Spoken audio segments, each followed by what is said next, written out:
Hello to all my viewers and welcome once more to Equips Lab. Good morning. Today we have one more day here for us to mess with the Toyota 4Runner. And let me explain what I plan to do today. I want to replace the molded carpet of the car because some stupid person makes some stupidity here, I don't know why, but he cut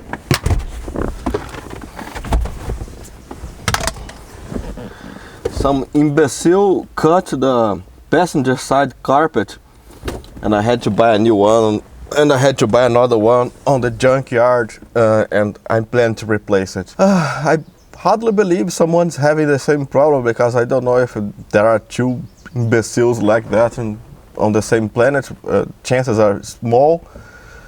But if you're facing the same problem, you can join me and you see how this is done. But not only for those who wants to replace the carpet, this work will be useful for. Also for that, you're gonna see how to remove the seats and also how to remove the center console. And this is rather interesting to watch because in order to installing some kind of infotainment system on this car, you have to remove this whole center console and this panel here. And that I'm going to show you how to do on an easy way. Yeah, believe me, it's rather easy, as everything here in Toyota, at least around this year, everything is rather easy to put in and take off. So follow me and let's find this out.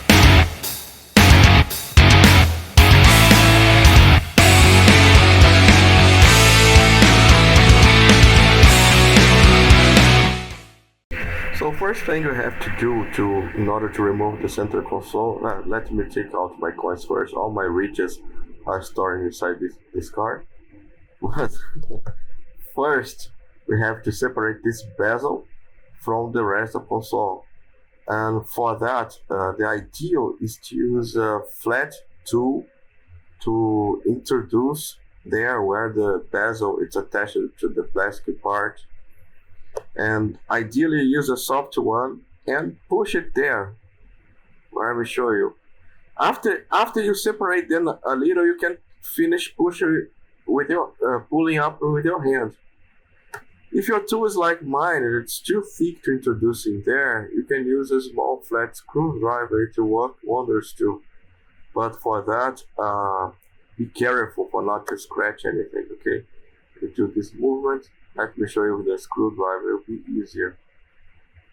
Introduce it and force a little and the bezel will be separated and you can finish up pulling out with your hand. It's hard a little for me because I'm holding the camera while I do the same, but see, it comes out rather easily. Just take care not to break it, especially if your bezel is made with wood like mine. And after it's released, like you see, don't just pull it. You have to disconnect the wirings first. In this car, there are two connectors, one in each side, and this connector has a small button. Done. It is in my hand now. Let's put it aside, and then I'll show you the connectors. As you see this black one, you just press this button and pull out. And there is the other for the rear windows, that is the white one. It's practically the same principle. You pull the lock and pull back. Next up, we remove the center piece here. Just grab your finger on the edge and pull up. But just don't remove everything at once because you have to remove this leather boot for the 4x4 stick. You have two options there. Or you remove the knob, or you can remove the leather boot from the bezel. It's what I prefer to do, but watch out, it's a very flimsy and the tabs are very fragile, so do it carefully. So just like a rabbit out of the hat, the bezel is out. And next up, we remove the knobs for the HVAC. All you need to do is just to pull them out. Yeah, like that. Just take care not to lose them. The pecals love to steal such things. After removing all the knobs, this faceplate should come out too.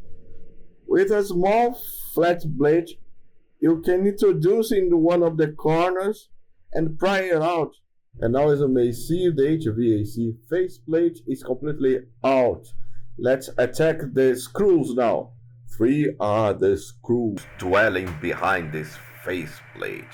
All of them of Phillips kind.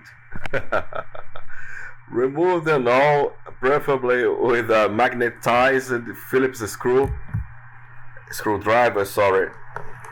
Otherwise, your screws may fall behind this panel and you can lose it or have a hard time to recover them. So let's do it.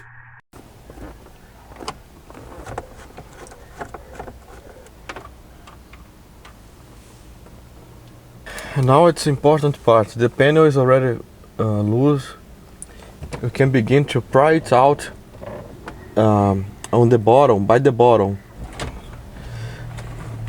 It will come off easily, but it won't come far because of connections for the clock and those two buttons, light of the ashtray and the light and the cigarette lighter. You have to disconnect them with your hand before pulling it out. Those two buttons here, they're a little bit hard to come out, but with patience they do. So everything is already out. And this way we finish our, may I call it a tutorial? I don't know, because I'm just doing for myself. But I hope this was useful.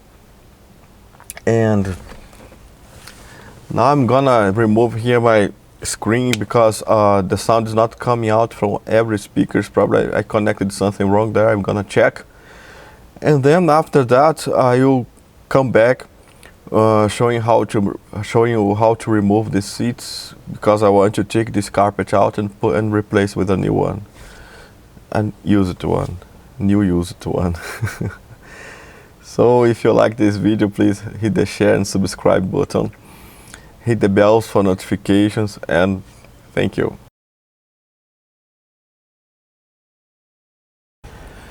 So I installed the panel back, everything is working normal now, sound is coming out from every speaker. It was just a simple wire who has disconnected. It was easy. So first, for removing this carpet, let's remove the seats. Pry gently the string here. Don't lose or don't throw this, please, because in all of these cars the string is always missing. It's not so easy to break this like the Mercedes one. I don't know what people does this with this. And down the seat there is a connection, and underneath the seat there is a connection for the seatbelt fastener alarm. I have to disconnect it too, okay? Yeah, it's a 14 mil. Seems Toyota like 14s and 12s, while Mercedes like 13s and 17s. This one seems to be 12. In order to access the rear screws of the front seat, we have to push it all forward. Pry the trimmings.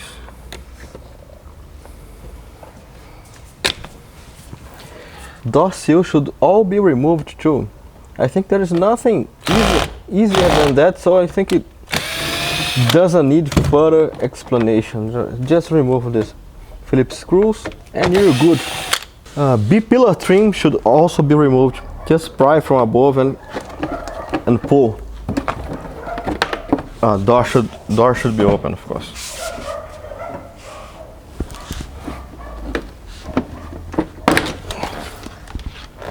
Now we can finally remove the rear half of the center console. There is one missing screw here, but you should unscrew it too, and one here. And also two on the other sides.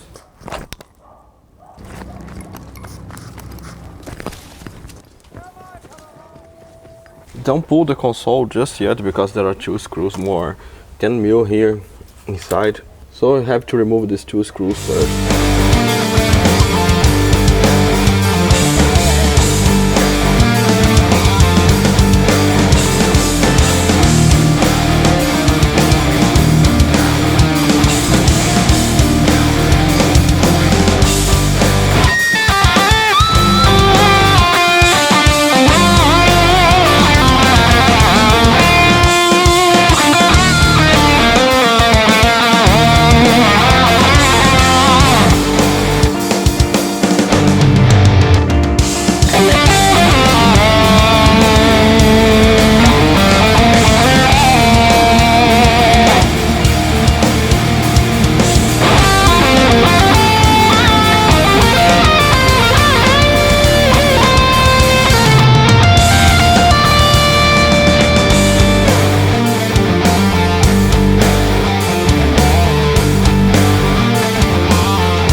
So guys, thank you for watching, and this one more job finished. As you can see, carpet's already there, mounted properly, everything worked. As you may see, carpet's there, everything worked, properly mounted. It was an easy job. It just took a little bit of time because it needs patience and care. So if you liked and think it was useful, hit on the thumbs up button and subscribe to my channel. And don't forget, keep on driving. See you guys, love you.